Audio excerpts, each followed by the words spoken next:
Bonjour à tous et très contente de vous voir aussi nombreux pour ce temps d'échange, de partage à travers le guide pratique de l'entretien motivationnel. Je vais me présenter. Donc, je suis Glorie Cavalier-Vrard, diététicienne, également ingénieure pédagogique, passionnée par bien sûr l'entretien motivationnel et aussi par l'éducation thérapeutique du patient.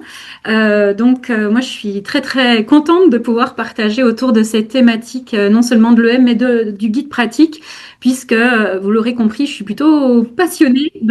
Partager ma passion me rend plutôt en joie. Voilà. Ben Alors, moi, je vais prendre ton relais pour me présenter. Donc, je m'appelle Maud, je travaille dans l'assistance respiratoire avec des enfants, des ados, des adultes. Et je suis aussi vacataire à la faculté plutôt du Sud, Nîmes-Montpellier. Et ça fait un petit temps que je connais l'entretien motivationnel. Je suis aussi une passionnée de l'entretien motivationnel. Je fais de la formation, je fais de la supervision et j'ai eu la chance de rencontrer Glory sur Le Petit Motivé, puis après en formation de formateur. Et depuis, ben, on bosse ensemble sur différentes choses. Et ça continue à, à faire fleurir chez moi plein de choses et plein de curiosités par rapport à l'EM. Et je suis ravie d'animer les échanges d'aujourd'hui et de l'aider à présenter cette magnifique deuxième édition qui est une source de plein de choses pour les pratiquants, pour les formateurs et pour les curieux. Voilà. merci Maude. Oui, et puis avec Maude, on a même plongé dans la quatrième édition de Miller et Rolnick au moment de sa parution en anglais, où on a largement collaboré pour essayer de décortiquer les nouveautés quatrième édition 2023 et en tout cas de pouvoir en tirer le meilleur.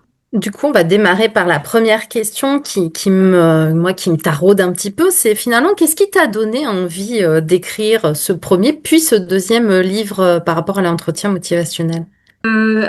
C'était mon rêve de d'écrire un livre professionnel. En fait, je lis énormément de livres professionnels, assez peu de romans, je trouvais vraiment que dans le paysage de l'entretien motivationnel, il manquait un petit peu quelque chose de didactique. C'est-à-dire, je trouvais assez philosophique pour comprendre un peu l'esprit, ce qui ressort de l'EM par les auteurs Miller et Rolnick. Et en même temps, pour la pratique, voilà, je trouvais que là, il y avait un peu moins d'ouvrages. J'en avais un suisse, mais qui commençait à dater un petit peu. Ce que on a fait, c'est avec Pascal Gache, nous avons fait déjà une enquête, un sondage auprès de nos participants, auprès aussi de formateurs collègues, pour savoir, et eux, ils trouvaient, c'était quoi le besoin par rapport à s'il y avait un nouveau livre sur l'EM, à quel besoin ils pouvaient répondre. Et vraiment, ce qui est ressorti très fort de ce sondage préalable, c'était besoin de vidéos, besoin de support, et puis besoin d'avoir quelque part un outil d'apprentissage pour poursuivre soit après une formation à l'EM, des exercices à faire à la maison, soit en amont pour pouvoir mettre le pied à l'étrier avant même la formation. Issu de ces résultats, le côté didactique, c'était vraiment moi quelque chose qui me parle beaucoup. J'aime beaucoup parler de choses très compliquées, mais en les vulgarisant pour les rendre accessibles. C'était vraiment avec cet esprit des fiches. J'ai beaucoup aimé aussi quand on dit ça pourrait être le M pour les nuls, entre guillemets, vous savez, toute cette édition-là. Enfin, j'avais ça en tête, quelque chose de vraiment abordable pour tous. Et puis avec quelque chose de structurant pour ordonner quelque part l'apprentissage et l'évolution de cet apprentissage dans la pratique de chacun. Alors maintenant que tu nous as un petit peu précisé qu'est-ce qui finalement a motivé cette envie d'écrire, c'est quoi la distinction que tu fais entre cette première édition que tu as écrite, puis ben, tu as refait avec Pascal? Du coup, la première édition, pour moi, elle est peut-être aujourd'hui, enfin, telle que je la vois, hein, a posteriori, elle est encore plus pertinente quand on est formateur, notamment la partie 1, qui explique vraiment plein d'étapes pour être justement, pour rentrer dans un apprentissage. Et ça, c'est, je trouve, assez transposable quand on est formateur, à avoir ce souci-là quand on accompagne des professionnels en formation continue. Euh, et, et puis, c'est un bon guide d'entrée à l'EM, puisqu'il y avait déjà cet esprit des fiches. Et là, la grosse différence avec la deuxième, déjà, c'est que la deuxième, elle est complètement mise à jour avec la quatrième édition de Miller et Rolnick qui est parue entre les deux. Donc, pour moi, c'est aligné avec l'état actuel de l'entretien motivationnel. Et puis, c'est un peu, enfin, c'est peut-être, je suis un peu perfectionniste aussi, mais quand le livre est paru le premier, bien sûr, j'étais très contente, mais tout de suite, je me suis dit, ah, on aurait pu faire une fiche là-dessus, et puis on aurait pu ordonnancer les choses de manière différente. Et donc, du coup, la deuxième édition m'a aussi permis, peut-être avec cette maturité, de restructurer complètement la chronologie et l'abord des fiches. D'accord. Donc, ouais, il y a eu l'arrivée du quatrième bouquin, l'écriture qui a fait que tu as vu qu'il y avait des choses qui manquaient, et ce côté perfectionniste qui t'anime, adapté, qui te dit, ouais, il y a toujours mieux à faire, il y a toujours plus. Et puis, les fiches, c'est vrai que c'est une sacrée aide pour tout le monde. Hmm. Ok. Et finalement, cette deuxième édition, elle a fait sens en quoi? Qu'est-ce qu'elle a changé véritablement pour toi, concrètement? Alors, en fait, si je recontextualise, quand je suis en train de réfléchir à cette deuxième édition, j'ai entre les mains l'ouvrage de Miller et Rolnick en anglophone, dans sa langue originale. Et donc, pour moi, vraiment, cette deuxième édition, là aussi où elle se démarque, c'est que c'est finalement une proposition aussi de traduction de l'ouvrage de référence, puisque c'était avant d'avoir la version francophone, en tout cas la traduction qui a été faite de leur ouvrage phare. Donc, et tous, enfin, j'ai l'impression qu'en tout cas, beaucoup de nouvelles notions qui sont justement dans cette quatrième édition de Miller se retrouvent là fortement dans la deuxième. J'irai peut-être plus dans le détail après, mais moi, c'est vraiment ça. La deuxième chose, c'est l'innovation pédagogique, parce que là aussi, je pense que la maturation un petit peu de l'apprentissage de l'EM, ce que je vis avec mes participants en formation, mes discussions avec les autres formateurs, il y avait des choses qui me chipotaient un peu. Et là, j'ai trouvé vraiment des réponses très éclairantes pour moi, qui m'ont aidé non seulement à structurer ma manière de voir l'apprentissage de l'EM, mais aussi avec une vraie mise en application qui est du coup proposée dans cette deuxième édition. Donc, je pourrais vous en parler plus après, mais vraiment, voilà, ce niveau d'innovation pédagogique. Et puis les nouvelles fiches, comme j'ai dit, il y en a plus, mais il y en a aussi beaucoup qui ont été revisitées en profondeur. D'accord. Donc, il y a eu vraiment une perfusion de cette quatrième édition, de ta pratique de formatrice, des questions qu'ont posées la première édition finalement sur la finalité pour aboutir à quelque chose d'encore plus évolué, encore plus qui va donner aux gens quelque chose qui pour toi est essentiel. Mmh. Tu parles de finalement beaucoup de cette quatrième édition, qu'elle a quand même beaucoup marqué cette deuxième édition de ta part. Finalement, comment ça a fait évoluer ton ouvrage? Voilà, qu'est-ce que ça a apporté? Est-ce que tu peux le dire un peu plus en détail? Nous as Ouais. parlé de détails. Alors, si je repars sur justement le chamboulement de comment aussi l'EM évolue, parce que l'EM est vivant, puisque nos Miller et Rolnick nous sont contemporains, qu'ils n'arrêtent pas de mener des recherches et d'alimenter leurs réflexions avec les derniers résultats de leurs recherches. Donc moi, c'est aussi le côté, je trouve, hyper intéressant de faire évoluer les notions selon les résultats de la recherche. Donc, par exemple, une première chose, c'est la définition de l'EM qui a largement évolué dans cette nouvelle édition et dès le titre qu'ils utilisent en tête de couverture. Donc, je vous l'ai mis en anglais et je vous ai mis la définition qu'en tout cas nous avons gardée là dans le guide, qui est que vraiment l'entretien motivationnel est une façon particulière de converser avec les personnes à propos de son changement et de son épanouissement pour renforcer leur motivation propre et leur engagement. Et ça, c'est vraiment il y a le terme converser. Enfin, je trouve qu'il est vraiment essentiel. Hein, on est vraiment dans une conversation entre deux personnes. Et le fait aussi de l'épanouissement, c'est d'être plus proche de la personne qu'il veut être. En fait, ce changement qu'ils souhaitent réaliser dans leur quotidien, il fait complètement sens puisque souvent c'est pour que ces personnes deviennent cette meilleure version. Et donc c'est vraiment cette idée du grow que Miller et Rolnick ont largement assumé dans cette quatrième édition qui pour moi était essentielle aussi de garder dans cette nouvelle définition. Les autres changements de sémantique, avant on parlait par exemple de réflexe correcteur et donc dans cette nouvelle édition, ils mettent le réflexe réparateur et moi je trouve que ça fait tout son sens parce que ce que j'entendais aussi en formation, c'est souvent les professionnels disent mais moi je veux pas corriger l'autre, hein, l'idée de correction ça fait un petit peu quelque chose de négatif comme si on allait lui taper sur les doigts, alors qu'effectivement ce qui nous anime dans notre cœur, alors notamment quand on est professionnel de santé, mais je sais qu'il y a d'autres contextes également dans l'accompagnement des probationnaires, par exemple aussi. c'est l'idée de vouloir réparer l'autre. Et je trouve que là, on sent beaucoup plus la bienveillance initiale qui est née du cœur du professionnel, qui est pas là pour corriger, mettre au coin la personne qu'elle accompagne quand elle n'arrive pas à son changement, mais bien d'éviter de réparer. Et je trouve que même dans notre intentionnalité, on sent bien que euh, si on cherche plus à réparer l'autre, c'est aussi qu'on a confiance qu'il a peut-être en lui tout ce qu'il faut pour se réparer lui-même par lui-même et pour lui-même, quoi. Voilà. Donc ça, pour moi, c'était important de le garder. Après, donc, il y a le mot processus qui a évolué dans le mot tâche. C'est ça aussi. Alors, je me souviens, c'était aussi une discussion avec Pascal Gache. Et il était très juste quand il disait que les tâches, elles incombent beaucoup plus aux professionnels. Et donc, il y a aussi cette idée de responsabilité, quelque part, de structurer nos entretiens en ayant en tête toute la prévenance, par exemple, dans la focalisation pour que dans cette tâche-là, ça parte bien d'un focus à partir de ce que l'autre exprime et pas à partir de ce que moi je pense pour lui. Et là, d'ailleurs, c'est déjà la dimension éthique hein, qui est largement assumée dans cette dernière édition, mais j'en parlerai plus tard. L'acceptation, pardon, avant donc l'acceptation, c'était dans l'esprit de l'EM que ça apparaissait comme tel. Et donc là, le choix fait dans notre deuxième édition, c'est de dire accueillir la personne dans sa singularité. Et je trouve de plus en plus que j'ai du mal à dire non-jugement, parce que le non-jugement, c'est déjà assez négatif quand on dit non-jugement. Et je dis toujours même c'est plus suspension du jugement, parce que les jugements sont inhérents à l'être humain qu'on est, hein, c'est naturel. Donc suspension du jugement, j'aime un peu mieux. Et là, je trouve qu'en fait, le cœur de cette acceptation, c'est de se dire qu'on accueille cette personne qui vient à nous pour être accompagnée dans son changement, en considérant qu'elle a le droit d'être elle-même un individu singulier et unique. Et donc, je trouve qu'avec cette manière de le dire, hein, accueillir la personne dans sa singularité, ça donne bien cette dimension.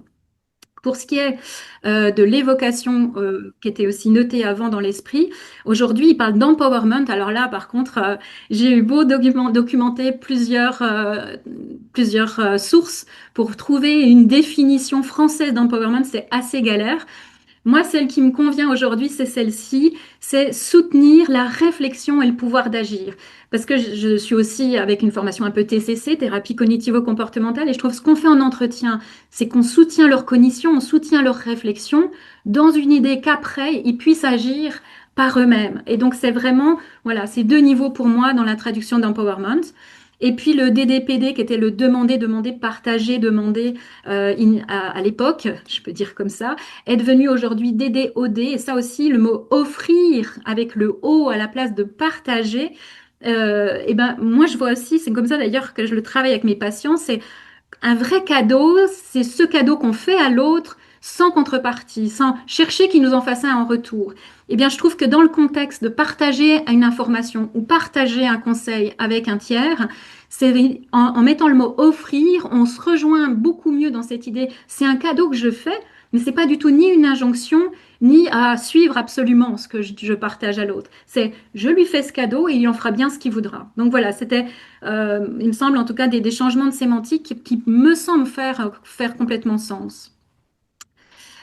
Par rapport aussi aux évolutions majeures, donc avant un peu on réduisait quelque part l'EM à dire ben, l'EM ça sert à changer de comportement. Je trouve qu'aujourd'hui la vision actualisée qu'on a avec la quatrième édition, c'est que c'est plutôt accompagner un changement et une croissance. Et je pense que vraiment, moi, pour moi, c'est important de garder cette notion-là. Je l'ai dit précédemment. Avant aussi, et d'ailleurs c'est un peu le reproche souvent que je fais quand les formations où les gens pensent être formés à l'EM parce qu'ils font des questions ouvertes ou des reflets, eh ben pour moi voilà, peut-être effectivement trop longtemps on a pensé que l'EM était juste d'appliquer des techniques de communication, alors que là dans cette nouvelle édition pour moi on adopte plutôt une posture relationnelle. Et la posture pour moi elle vient du cœur, elle vient de notre intentionnalité qui est clarifiée. Susciter la motivation de la personne, et ben là aussi ils ont mieux structuré, hein, ça veut dire repérer, produire et renforcer la motivation déjà présente. Donc là, on comprend aussi que le professionnel, il va être gagnant pour son interlocuteur si il sait repérer, écouter les mots du changement, il sait en produire, donc avec l'art de la question pour poser des questions qui intentionnellement produiront du discours changement, et renforcer quand le discours est spontané, le discours changement est spontané, pour lui permettre vraiment de gagner dans sa motivation. Et puis l'éthique, j'en ai un peu parlé juste avant, mais pour moi ça c'est très fort. Avant l'éthique, en eux-mêmes, elle était un peu implicite avec, on va dire, la notion d'altruisme. Alors que là, dans la nouvelle édition, pour moi, il y a une réflexion tout du long au niveau de notre éthique professionnelle, avec des dilemmes qui apparaissent. Est-ce que finalement, la personne que j'accompagne désire changer ça parce que j'ai un certain mandat institutionnel qui va biaiser, teinter quelque part la direction de son changement? Est-ce que les situations de contrainte aussi vont pas être finalement une manière de diriger une expression de changement? Et puis des questions de l'influence, à quel point j'ai une influence, en tout cas dans ma manière de guider sur les choses de mon interlocuteur. Donc d'avoir ces 4 points centraux pour moi, hein, dans la progression de l'EM avec ce dernier ouvrage, ben, ça a donné que le guide, c'est la dernière colonne, le guide, pour moi, il est vraiment là pour inviter nos participants, nos interlocuteurs, pardon, à explorer le sens du changement pour eux-mêmes et à soutenir leur développement personnel vis-à-vis de leurs valeurs qu'ils ont intrinsèquement. Il y a aussi donc des fiches qui, moi aujourd'hui, elles sont beaucoup plus claires au niveau de l'intentionnalité du professionnel envers son interlocuteur, et donc pas juste des compétences communicationnelles, mais qui sont là plutôt au service d'une intention. Ça, j'en ai plutôt parlé. Après, l'ajout, oui, j'ai des fiches dédiées sur discours confiance, discours maintien et le discours changement. Et moi, le discours confiance, jusqu'à là, il était un peu passé inaperçu, alors qu'on sait bien que c'est un des 3 leviers du changement, le sentiment d'avoir confiance en soi. Donc, pour moi, il y a donc non seulement ces fiches-là, mais avec toujours le même un peu rythme qui est de comment repérer ce discours, comment le produire et comment le renforcer, qui est pour moi 3 stratégies que le professionnel doit pouvoir développer dans sa manière d'accompagner l'autre. Et puis, ben, la réflexion éthique, en fait, on a vraiment rajouté des repères tout du long dans le guide pour pouvoir faire que le professionnel qui lit ben, se questionne aussi finalement sur ces questions éthiques. Donc voilà, c'est peut-être aussi mon petit coup de gueule, on va dire, du jour, mais on peut pas dire que c'est juste faire des questions ouvertes ou des reflets, parce que pour moi, ça, on est à peine au niveau compétences fondamentales, c'est compétences communicationnelles, mais on n'a encore pas une intentionnalité claire, et l'intentionnalité, c'est faire des questions pour permettre à la personne de définir ce qui est important pour elle, poser des questions pour l'aider à cheminer sur ses expériences antérieures. Poser des questions qui l'invitent à se relier à ses valeurs profondes. Ça, c'est des intentions claires. Alors que juste poser une question ouverte, c'est déjà pas mal, mais voilà, on va dire qu'au niveau intentionnalité, on n'est encore pas tout à fait dans le M. Donc dans l'innovation, là, je le trouve en tout cas qu'amène cette deuxième édition, c'est de clarifier l'esprit en termes d'intention avec ses verbes d'action, c'est d'avoir bien distingué les compétences fondamentales qui sont nos gammes, pardon, des compétences combinées avec des intentions stratégiques et ciblées sur certaines choses à mener dans les entretiens. Et puis la dernière partie où aussi on donne des outils pour que les professionnels puissent s'évaluer et avoir des repères clairs sur comment évaluer ma pratique pro finalement, puisqu'on est dans l'apprentissage. Tu parlais des fiches un petit peu supplémentaires. Est-ce que tu peux nous en dire plus? Parce que moi, je suis un peu intriguée là-dessus. Alors c'est le jeu des différences. Donc, par rapport aux nouvelles fiches, mais je veux aussi vous présenter celles qui ont vraiment changé dans cette nouvelle édition. Donc, il y a une fiche dédiée, par exemple, pour devenir partenaire. En vrai, il y en a 2 qui suivent, c'est chercher, donc devenir partenaire, chercher la collaboration, et aussi accentuer l'autonomie de l'autre. Et je trouve, en se formant au MITI, j'ai bien vu que ces critères-là étaient essentiels pour évaluer entre guillemets, hein, mais une pratique EM. Et en même temps, je trouvais qu'en termes de savoir agir, c'était assez faible de savoir, mais qu'est-ce que je te verrais faire qui montre que tu es dans cette recherche de partenariat. Il y a des choses très explicites à mettre en œuvre en entretien. Donc voilà, là, il y a vraiment une fiche dédiée à ça. Les tâches aussi ne ressortaient pas vraiment dans la première édition, alors que là, on a vraiment clairement identifié une fiche pour une tâche. La fiche sur les représentations, elle était en bonus en fait dans la première, alors que là c'est vraiment une fiche dédiée qui est clairement issue de ma formation ETP, éducation thérapeutique, hein, où l'exploration des représentations est centrale quand on fait connaissance avec une tierce personne et qui manque un peu à l'EM. Donc on s'est permis de l'ajouter parce que finalement dans cet engagement, dans le fait de faire connaissance avec l'autre et de pouvoir rentrer dans son monde, et bien d'aller explorer finalement c'est quoi sa vision du monde nous paraît essentielle et bien plus gagnante aussi dans cette empathie, dans cet ajustement à ce que l'autre pense et ressent. Les 3 fiches, mais ça je vous les ai déjà dit, donc des fiches dédiées quand même sur le discours changement, le discours maintien et le discours confiance, qui sont, enfin, je trouve, centrales pour que ça soit motivationnel. Et puis la création du GPS, donc le guide pour une pratique structurée. Là, on est plutôt dans la 4e partie, qui n'existait pas dans la première édition, et là qui est vraiment plus aboutie pour aider les gens à avoir des critères clairs. Donc, je vous ai mis un exemple de fiche, que je ne savais pas si les gens avaient forcément l'ouvrage sous les yeux. Donc, c'est vraiment une fiche égale une notion. À chaque fois, cette notion, elle va être décortiquée. Donc, on débute toujours pareil, c'est à quoi cette fiche va vous être utile. Elle vous invitera à réfléchir à quelle chose, et le niveau de complexité de l'apprentissage. Alors, c'est subjectif, mais voilà, de nos ressentis, de ce qu'on a eu depuis nos quelques années d'expérience. Voilà. Donc, clairement, les fiches pardon, de l'esprit sont absolument pas compliquées à comprendre. C'est pas compliqué à capter cognitivement, mais elles ont un niveau de complexité très élevé pour la mise en œuvre, parce qu'on se rend compte que c'est des notions qui sont pas si simples que ça à mettre en œuvre concrètement par des actions du professionnel pour soigner cette relation. Donc voilà, et là donc typiquement c'est la fiche sur le discours confiance.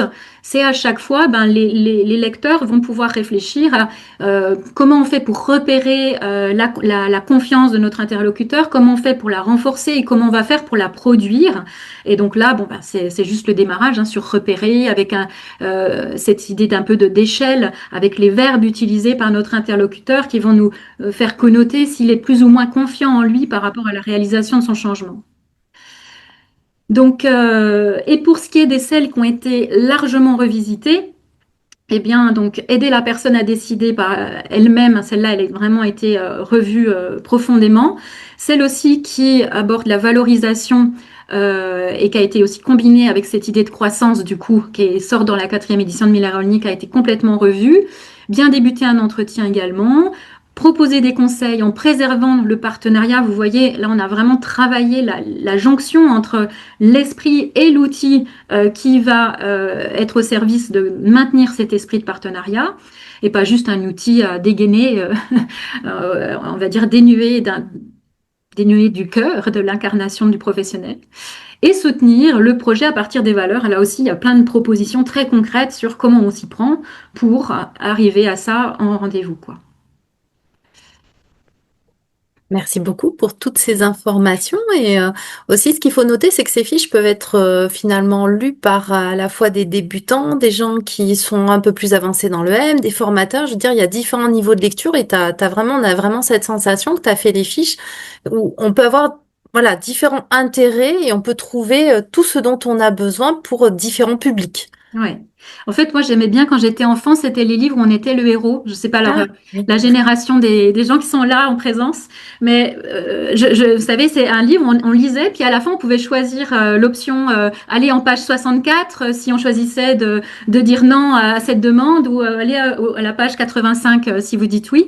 Ça, j'aimais beaucoup, et je pense que c'était un peu mon côté libre arbitre, autonomie, autodétermination qui était déjà un peu présente adolescente.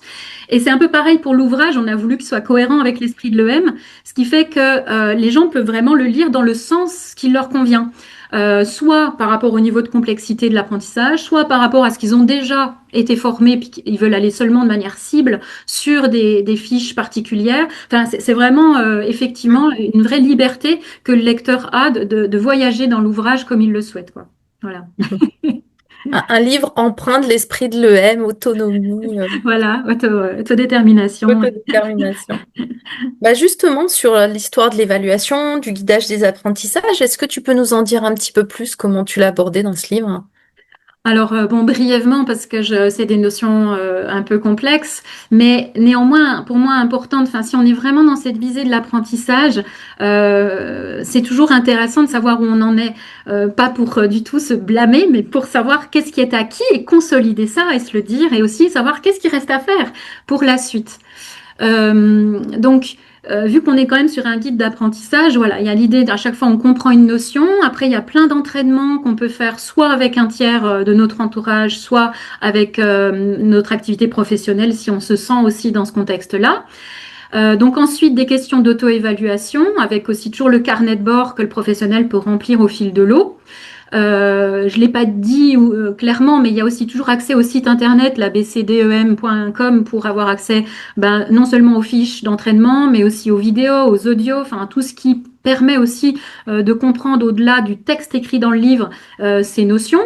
Et donc l'outil du GPS pour situer où on en est dans son apprentissage, parce qu'après, il y a évaluer son apprentissage et évaluer une pratique. Pour moi, c'est pas pareil. L'apprentissage, c'est vraiment pas à pas, en fait. Qu'est-ce que je me verrais mettre en œuvre pour être dans cette visée d'apprendre à pratiquer l'entretien motivationnel, alors que le MITI, c'est évaluer une pratique à un instant T, et c'est encore d'autres critères hyper intéressants aussi, mais ça existe déjà. Donc, je vais peut-être plus vous détailler le GPS, donc le guide pour une pratique structurée. En fait, on a réussi à dégager 5 compétences qui nous semblent importantes pour dire que j'apprends à pratiquer l'EM. Donc, d'avoir une bonne pratique des compétences fondamentales, d'avoir une pratique au niveau des tâches, de valider les compétences aussi qui nous permettent de dire qu'on est bien dans soigner la motivation de notre interlocuteur. Également la compétence par rapport à la confiance en soi de notre interlocuteur, et la dernière, donc d'incarner l'esprit, que ce soit le partenariat ou l'autodétermination honorée et l'autonomie. Et après, bon, j'ai mis qu'un tout petit exemple, mais il y a tout un tableau dans l'ouvrage. C'est de dire, ben voilà, par exemple, ça commence un peu là. Là, on est sur écouter pour comprendre. Donc, voilà, la toute première compétence fondamentale.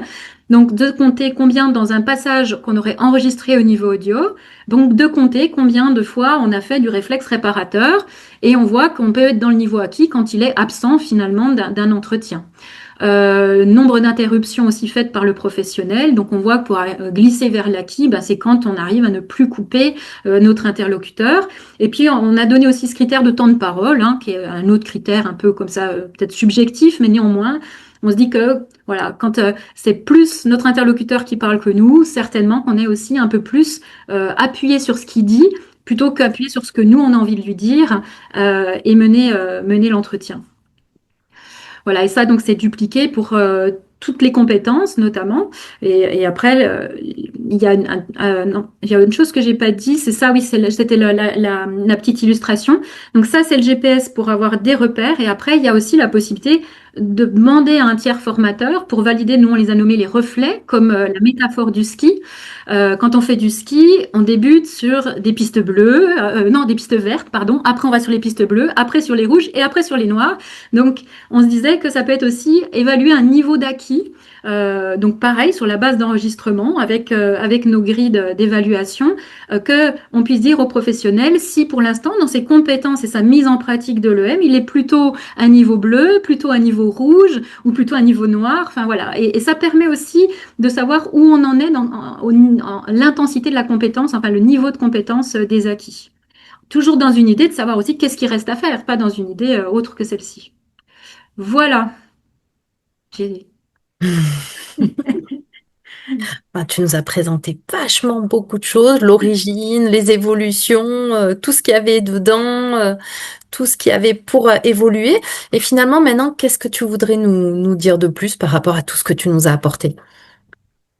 Je vais regarder ce que je m'étais dit que j'allais vous dire. Mais, oui, je pense qu'en tout cas, ce guide, il permet de comprendre la complexité de l'esprit de l'EM, mais aussi de sa pratique.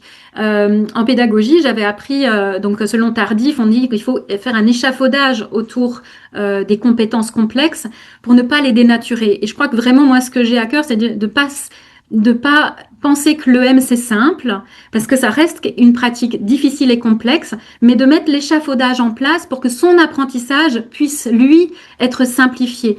Donc voilà, c'est vraiment une idée que dans ce livre, je voulais pas, je voulais rendre accessible, mais pas dénaturer la complexité de la démarche. L'idée de s'essayer aux compétences fondamentales, parce que c'est quand même légal, mais c'est quand même quelque chose, effectivement, je l'observe en tout cas, qui est déjà un premier niveau de pratique.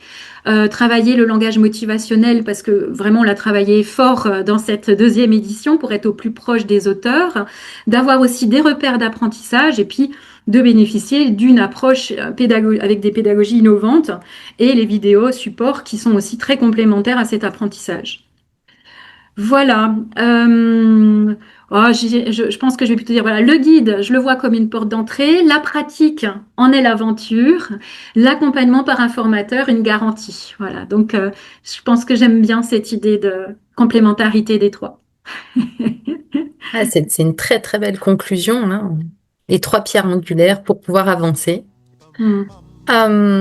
Eh ben écoutez, il est 11. On a à peu près tenu le temps. Maintenant, c'est à vous. Si vous avez des questions, des choses brûlantes à demander à Glory, c'est à vous maintenant. Vous pouvez ouvrir le micro, poser des questions jusqu'à ce que 33, 30, 33 s'avance. Every night I dreamed a little dream. Now we're riding high on a moonbeam, floating along like a song. When you dream a little dream, when you dream a little dream. Birds are singing, tweet, tweet, tweet. The sun is shining bright. The flowers smell so sweet, sweet, sweet. Do I feel 10 feet high.